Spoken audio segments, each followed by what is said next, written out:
Mee TV news కి స్వాగతం. గణిత విద్యతోనే సమాజ అభివృద్ధి, దేశాభివృద్ధి సాధ్యమవుతుందని శ్రీకాకుళం ఎమ్మెల్యే గుండు శంకర్ అన్నారు. నగరంలోని అంబేద్కర్ ఆడిటోరియం ఆధ్వర్యంలో సిక్కోలు గణిత ఉపాధ్యాయ వేదిక వేడుకలు ఆదివారం నిర్వహించారు. ఈ సందర్భంగా ఎమ్మెల్యే శంకర్ మాట్లాడారు. పోటీ పరీక్షల్లో రాణించాలంటే గణితంపై విద్యార్థులు పట్టు సాధించాలన్నారు. గణిత విద్యపై అధ్యాపకులు పూర్తి స్థాయిలో నైపుణ్యాలను సాధించి విద్యార్థుల సామర్థ్యాన్ని పెంచే విధంగా విద్యా బోధన చేయాలన్నారు. రాష్ట్ర ప్రభుత్వం విద్యకు ఎంతో ప్రాధాన్యత ఇస్తూ ఉందని, త్వరలోనే ఇంటర్మీడియట్ విద్యార్థులకు కూడా మధ్యాహ్న భోజన పథకాన్ని అందిస్తున్నారని తెలిపారు. విద్యాశాఖ మంత్రి నారా లోకేష్ పాఠశాల విద్యా బలోపేతంపై దృష్టి సారించారని పేర్కొన్నారు. జిల్లాలో విద్యతో పాటు ఉపాధి అవకాశాలు పెరిగేలా ఐటీ హద్దులను నెలకొల్పుతున్నట్లు తెలిపారు.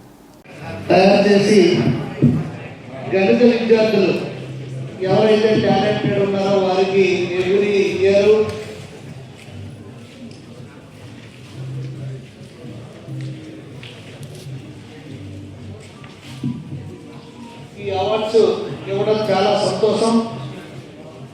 ఈరోజు ఈ కార్యక్రమానికి ఇచ్చేసినటువంటి పెద్దలందరూ, వేదిక అలంకరించినటువంటి పెద్దలు కుమారస్వామి గారు, డిఎల్ నరసింహారావు గారు, వాసుదేవరావు గారు, లియాఖాన్, అలీఖాన్ గారు, ప్రభాకర్ రావు గారు, సూర్యచంద్రరావు గారు, అలాగే ప్రభాకర్ రావు గారు, నరసింహారావు గారు ఈరోజు ఈ కార్యక్రమానికి, అలాగే వివిధ జిల్లాల నుండి ఇచ్చేసినటువంటి వివిధ పాఠశాల ప్రధాన ఉపాధ్యాయులకు, అలాగే ఇతర ఉపాధ్యాయులకు అందరికి కూడా, అలాగే పేరెంట్స్కు అందరూ కూడా పేరు పేరున నా హృదయపూర్వక శుభాకాంక్షలు, నమస్కారాలు తెలియజేసుకుంటూ ఈరోజు ఈ కార్యక్రమానికి నిజంగా నాకు చాలా ఆనందంగా ఉంది. గవర్నమెంట్ ప్రోగ్రాం కాకపోయినా మీ టీచర్స్ అందరూ కూడా ఎంతో కమిట్మెంట్తో మీరు ఒక వేదిక ఏర్పాటు చేసుకొని గత 10 సంవత్సరాలుగా మీరు వాళ్ళకి ట్రైన్ చేస్తూ మీ డబ్బులు సొంత నిధులతో మీరు ఈ కార్యక్రమాన్ని చేయడం అంటే అంత దీనికి చాలా కమిట్మెంట్ ఉండాలి. అంత ఈజీ అయితే కాదు. డబ్బులు కూడా మీరు సొంతంగా వేసి 3,000, 2,000, 1,000 ఫస్ట్, సెకండ్, థర్డ్ ప్రైజులు డబ్బులు ఇవ్వడం, అలాగే ఎగ్జామ్స్ కండక్ట్ చేయడం, ప్రతి ఏటా ఈ సెలబ్రేషన్ చేయడం. అందుకే ఈరోజు నాకు ఎంత బిజీ ఉన్నప్పుడు కూడా నేను ఈ కార్యక్రమానికి రావడానికి ముఖ్య ఉద్దేశం ఏంటంటే మీ కమిట్మెంట్ చూసే. నిజంగా ఈ కమిట్మెంట్ చాలా, మొన్న ఒక ఎంఎంఎస్ దీనికోసం కొంతమంది టీచర్స్ కట్టారు. అది కూడా ఇది చాలా స్ఫూర్తిదాయకం. ఈరోజు ఈ గణిత దినోత్సవం శ్రీనివాస రామానుజన్ గారి బర్త్డే సందర్భంగా మనం జరుపుకోవడం చాలా గర్వకారణం. ఎందుకంటే గణితంలో ఆయన అందించిన రీసెర్చ్ సేవలు అన్నీ కూడా చాలా అభినందనీయం. అలాగే ఈరోజు మీరు మ్యాథమెటిక్స్ పార్ట్ గురించి నాకు అడగడం జరిగింది. గర్ల్స్ హై స్కూల్ హెచ్ఎం గారు, మేడం గారు నాకు ఈ విషయంలో గతంలో కూడా అడిగారు. నేను రామ్మోహన్ నాయుడు గారికి కూడా చెప్పడం జరిగింది. సిఎస్ఆర్ నిధులు తీసుకొని గణిత పార్క్ తప్పకుండా గర్ల్స్ హై స్కూల్లో ఏర్పాటు చేస్తాం. ఫస్ట్ అక్కడ ఏర్పాటు చేద్దాం.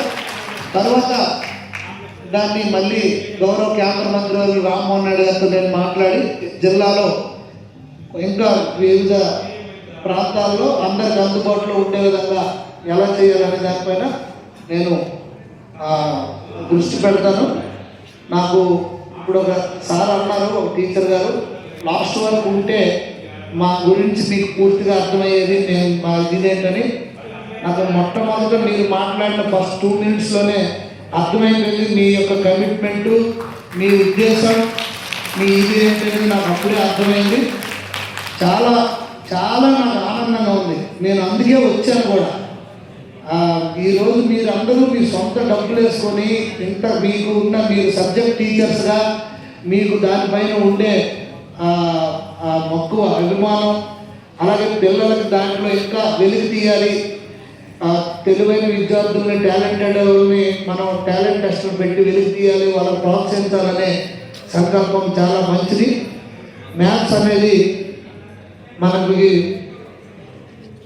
పొద్దున్నే లేచినప్పటి నుండి పూర్తి ప్రపంచం మ్యాథ్స్ మీద డిపెండ్. ఏం మాట్లాడినా మ్యాథ్స్ అందులో 100% ఉంటుంది. మ్యాథ్స్ లేదే మన లైఫే నడవదు, నాలెడ్జ్ లేదు అలాంటిది. సో దీనిపైన ఎక్కువ మనం ఇది చేస్తే పిల్లల్లో ఇంకా షార్ప్నెస్ కూడా బ్రెయిన్ పెరుగుతుంది, ఇంకా టాలెంట్ ఎక్కువ తెలివితేటలు వస్తాయి. రేపు పొద్దున్న కాంపిటేటివ్స్లో కానీ ఎక్కువ ఎవరైతే మ్యాథ్స్లో చిన్నప్పటి నుండి చురుకుగా పాల్గొంటారో వారు ఎనీ ఇష్యూస్లో అంటే ఈవెన్ కాంపిటీషన్స్లో ఎదుర్కోవడంలో కానీ క్రిటికల్ సిచ్యువేషన్స్ ఫేస్ చేయడం కానీ వాళ్ళు అవన్నింటిలో కూడా ఈ గణితంలో రాణించే వాళ్ళకి ఎక్కువ ఈజీ అవుతుందని నా ఉద్దేశం. ఎందుకంటే అది మెదడుకు మ్యాథ్ టైప్ మనకి పదులు పెడుతుంది బ్రెయిన్కి త్రూ మ్యాథ్స్ ఓన్లీ. సో చాలా సంతోషం ఈరోజు నాకు ఇంత చక్కటి కార్యక్రమంలో పాల్పంచుకునే అవకాశం కల్పించినందుకు ప్రతి ఒక్క ఉపాధ్యాయుడికి అలాగే ఈ సిక్కోలు గణిత సమాఖ్య వేదికకి కూడా నేను హృదయపూర్వక నమస్కారాలు ధన్యవాదాలు తెలియజేసుకుంటూ వేదిక పైన ఉన్న పెద్దలకి వేదిక ముందు ఉన్నటువంటి టీచర్స్కి పేరెంట్స్కి అందరికి కూడా నేను నా మనం ఏంటంటే నాకు పని ఉంది కనుక నేను వెళ్తున్నాను, అన్నిదా భావించొద్దని కోరుకుంటూ పిల్లలందరికీ నా యొక్క శుభాశీస్సులు తెలియజేసుకుంటూ నమస్కారం.